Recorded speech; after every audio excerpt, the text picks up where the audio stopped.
Jelas di sini? Halo, jelas?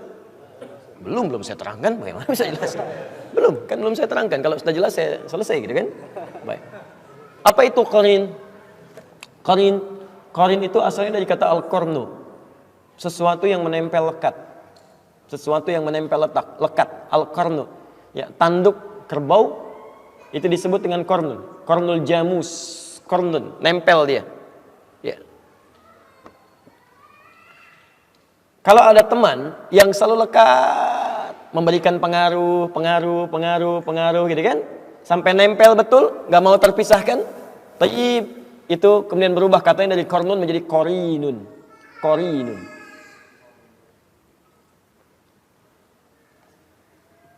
Nah, ada orang-orang yang menjadikan setan sebagai teman dekatnya, dan setan nggak mau berpisah dengan dia. Hati-hati ya. Makanya nanti kenapa setan disebut dengan qarin? Karena setan itu selalu pengen lekat dengan manusia seperti tanduk nempel pada kerbau. Ya, dia dekatin terus dan selalu membisikkan yang buruk-buruk. Ya, yang buruk-buruk, memberikan was-was macam-macam, ya dan sebagainya. Dan menariknya ada orang-orang yang secara dia tidak sadar nih. Dia tidak sadar, dia menjadikan pengaruh-pengaruh setan sebagai bimbingan untuk melakukan aktivitas. Taib, kalau pada yang nampak jelas haramnya, barangkali itu mudah dihindari. Ya, setan katakan, misal ya, sedang adzan berlangsung, Allahu Akbar, Anda diajak untuk berlaku maksiat, bisa kan? Lakukan ini, Anda bisa mudah tolak itu. Tapi yang tidak mudah untuk dilakukan adalah, awas, ketika dia mulai menggoda masuk pada wilayah agama. Apa diantaranya? Misal, saya berikan beberapa gambaran. Quran, surah ke-18, ayat 103 sampai 104. Posisi paling kiri di pertengahan. Awas, disebut dengan dhalla sa'yuhum fil hayatid dunya wa hum yahsabuna annahum yuhsinuna sun'a. Ada orang-orang yang tersesat dalam amalannya saat hidup di dunia dan dia mengira dia sedang melakukan kebaikan. Jadi ada orang yang digoda oleh setan, godaannya ini mohon maaf ya, bukan pada aspek dunia, tapi masuk pada aspek urusan-urusan agama. Tuntunan syariat.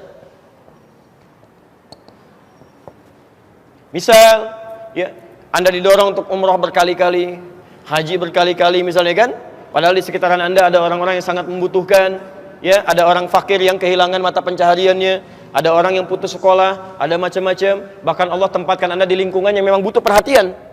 Tapi Masya Allah, Anda jadikan itu sebagai kenikmatan.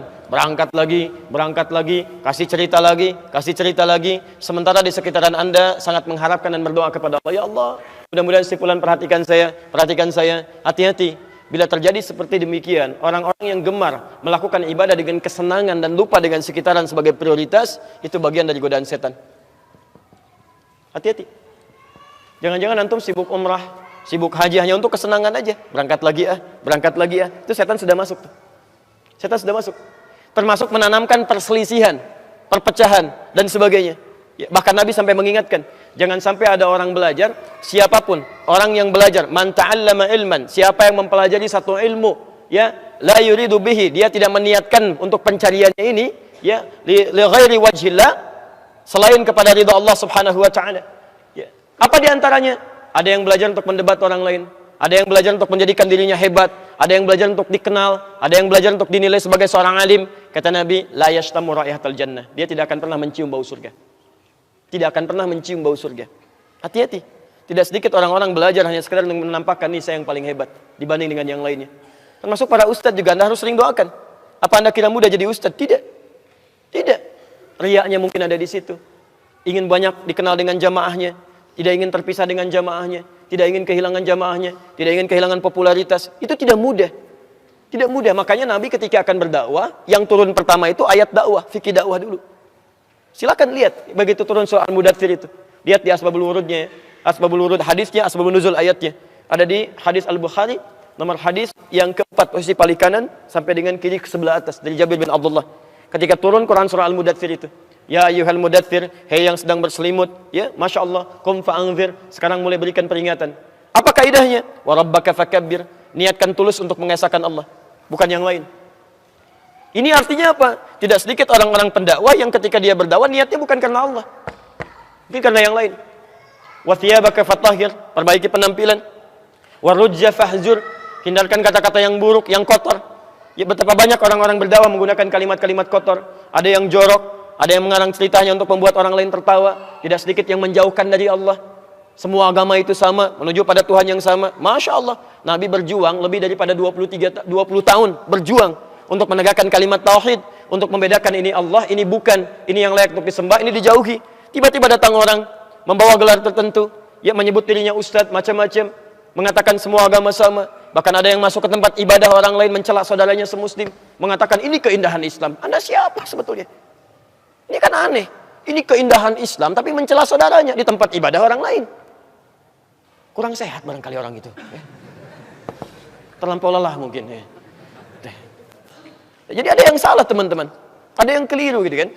Makanya coba cek, ya coba cek. Kalau Anda belajar pada sesuatu yang membuat Anda jauh dari agama, termasuk nanti lihat ayat itu akan turun deh, akan turun ya. Termasuk ada orang yang dikaburkan dalam urusan agama, dia merasa benar padahal banyak salahnya, ya, banyak salahnya.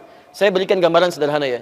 Ketika Anda belajar Islam, tapi tidak membuat Anda tenang pada kepribadian Anda, itu ada yang salah di situ. Pasti ada yang salah. Anda belajar Islam tapi semakin jauh dari Allah, nggak tenang atau sibuk mikirin orang lain misalnya, itu pasti ada yang keliru. Ya surga sendiri aja belum jelas, udah mikirin orang lain. Ada yang fatal di situ. Nah, itu yang disebut dengan qarin.